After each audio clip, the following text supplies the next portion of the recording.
So today we are trying to design this smart dustbin.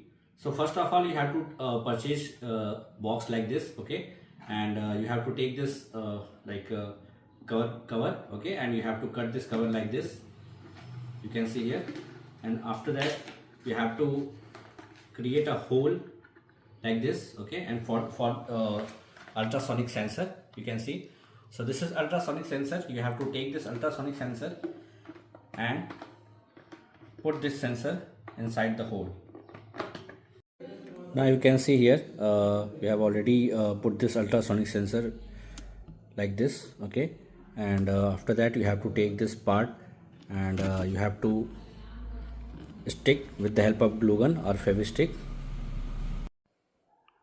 Now we have take this part and cut like this, okay, and you have to make this movable part like it's dustbin lid, okay.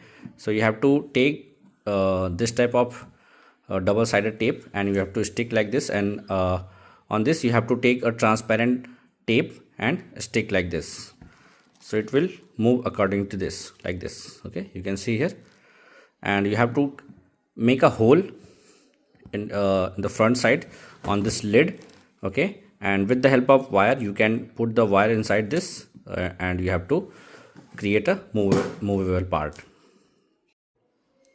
Now we'll take make this lid like this, okay. You have to take this wire and you have to make this is the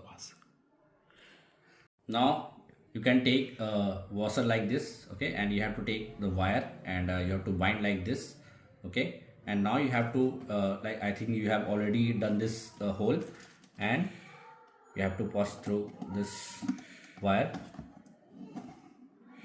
okay, and so servo motor rotate like this and it will work like this, okay. You can see here it's very simple to assemble, and now go. In the next process you have to see this wire we have already made, and now we have to connect this with this servo motor wings, and we have to place this servo motor like this. With the help of this servo motor it will move this lid like this. Now we have to see all this final setup. This is our e-board. We have to connect with this battery, and you can see here the ultrasonic sensor.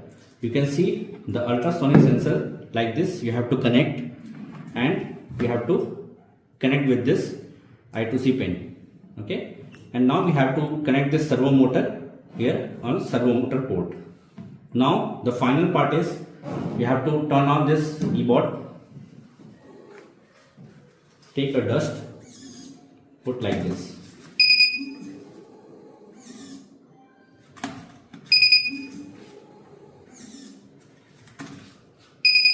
Thank you.